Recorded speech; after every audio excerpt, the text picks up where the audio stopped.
ગુજરાત બોર્ડના ગયા વર્ષના રિઝલ્ટ અને આ વર્ષના રિઝલ્ટને થોડું કમ્પેરિઝન કરીએ તો મેરિટ આ વર્ષે ઉપર જશે એન્જિનિયરિંગ અને બી ગ્રુપના એડમિશનમાં કે નીચે જશે એ હું તમને અહીંયા બતાવું છું. અહીંયા 2025 નું રિઝલ્ટ છે અને આ મારી જોડે 2026 નું રિઝલ્ટ છે.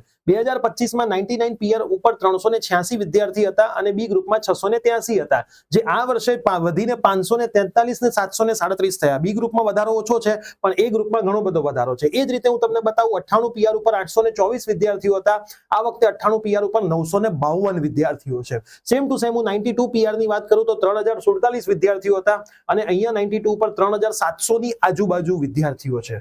હવે આપણે 75 પીઆર જોઈએ તો આ વર્ષે 11000 11500 વિદ્યાર્થીઓ છે. લાસ્ટ યર 75 માં 9300 ની આજુબાજુ વિદ્યાર્થીઓ હતા. તો આ બંને શીટ ગુજરાત બોર્ડની વેબસાઇટ ઉપર છે. આનો આખો ડિટેલ વિડીયો પણ મેં બનાવેલો છે. જો તમારે આનો આખો ડિટેલ વિડીયો જોવો હોય તો કમેન્ટમાં લખો મેરિટ, MERIT. તમને ડાયરેક્ટ લિંક ડીએમ કરી દેવામાં આવશે જો તમે અમને ફોલો કર્યા હશે, અથવા તો તમે આજે જ યુટ્યુબ ચેનલ પ્રિયસર વિદ્યાપીઠ ઉપર જાઓ, સર્ચ કરો અને એડમિશનની તમામ માહિતી માટે અમને ફોલો કરવાનું ના ભૂલતા. હવે ફટાફટ આ રીલ તમારા મિત્રોને શેર જરૂર કરી દેજો.